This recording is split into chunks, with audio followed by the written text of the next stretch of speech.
नमस्कार। लोकतंत्र के महाधनुष पर प्रतिमत की चाप अनिवार्य हो, लक्ष्य भेदना सीधे न पीढ़ी जब संविधान आचार्य हो। यहाँ उपस्थित समस्त श्रेष्ठजनों को मैं नमन करती हूँ। कब से विपक्षियों की कई दलीलें सुनी और अब प्रतीत हो रहा है विकिपीडिया की सारी गलत जानकारियां इन्होंने ही बात रखी है। बहरहाल चूंकि भारत की रहने वाली हूँ तो भारत की बात सुनाती हूँ। भारत यानी विश्व का सबसे बड़ा लोकतंत्र। लोकतंत्र अर्थात एक ऐसा तंत्र, एक ऐसी व्यवस्था जहाँ सर्वोच्च स्थान और सर्वाधिक शक्ति जनता के पास होती है और ये जनता बनती है मुझ और आप जैसे लोगों से। वर्तमान में श्रीलंका में फैली अराजकता को देखने के पश्चात ये एहसास होता है कि भारतीय जनता कितनी सौभाग्यशाली है कि हमें देश की शासन व्यवस्था की मुख्य धारा में सहभागिता का सीधा अवसर प्राप्त होता है। भारतीय संविधान के अनुच्छेद 326 के अनुसार लोकसभा तथा प्रत्येक राज्य की विधानसभा के लिए निर्वाचन वयस्क मताधिकार के आधार पर होंगे। मताधिकार समस्या यहाँ है। वास्तविकता में मतदान हमारा अधिकार मात्र है। हम इसके लिए किसी भी रूप में बाध्य हैं ही नहीं। परिणाम स्वरूप जब देश की सरकार गठित करने का अवसर हमें प्राप्त होता है, तब यदि हमारा मन होगा मतदान करने का तो मतदान करेंगे, मन नहीं होगा मतदान नहीं करेंगे। नहीं बुझाया? समझाती हूँ। आज मैं भारत भूमि के उस भूखंड में खड़ी हूँ जहाँ के लोग अपने कर्तव्यों का निर्वहन करने हेतु अपने प्राण तक न्यौछावर कर देते हैं। तो यहाँ खड़े होकर यह बोलने में मुझे जरा भी आपत्ति नहीं कि अब आवश्यकता है कि भारतीय संविधान में 12वें मौलिक कर्तव्य को जोड़ दिया जाए। आखिर हम सभी की ओर से ही तो संविधान में लिखा गया था कि हम भारत के लोग दृढ़ संकल्पित हैं कि भारत को एक संपूर्ण लोकतंत्रात्मक गणराज्य बनाएंगे।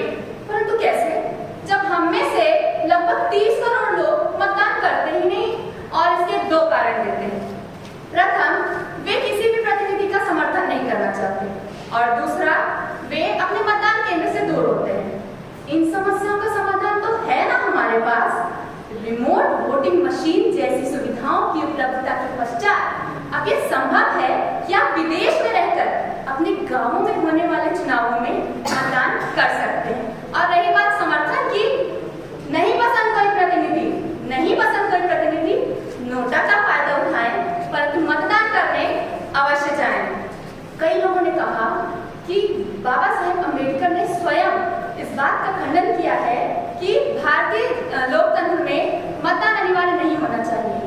तो जरा सा आप तुलना कीजिए तब की परिस्थिति और अब की परिस्थिति में, समाधान आपके सामने होगा। इसके पश्चात ये कहना चाहूंगी कि बड़ा आश्चर्य होता है कि विपक्षियों का एक दल, बुद्धिजीवियों का एक दल आज भी इस मत पे खरा नहीं उतर रहा, सीधा खंडन करते हैं।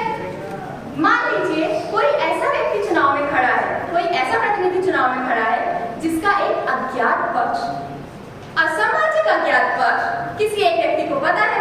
अब यदि वह व्यक्ति मतदान करेगा तो यह प्रतिनिधि हार जाएगा, वह व्यक्ति मतदान नहीं करेगा तो यह प्रतिनिधि जीत जाएगा।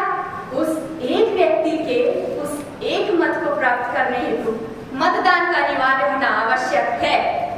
तत्पश्चात यही कहना चाहूंगी, मानती हूँ कि मतदान अधिकार मात्र है, परंतु अब समय है कि इसका एक कानून बन जाए। तो लोकतंत्र, प्रजातंत्र, इन सभी शब्दों के मायने सिर्फ वाद विवाद तक सीमित ना रहे।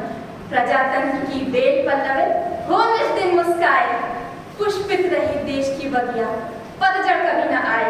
इसी उम्मीद में आप सभी के समक्ष यह बात रखती हूँ कि वाद विवाद तो हो रहा है, परंतु देखते हैं कि अगले वर्ष हो रहे लोकसभा चुनाव में हम सभी युवा, प्रवासी जन तथा शहरों में रहने वाले लोग कहां तक अपनी सहभागिता सामने रखते हैं और भारतीय लोकतंत्र को किस पायदान पर पहुंचाते हैं। अंततः यही कहना चाहूंगी, इतना समझाने पर भी समझ गए तो बाल दिखाएं, नहीं समझे तो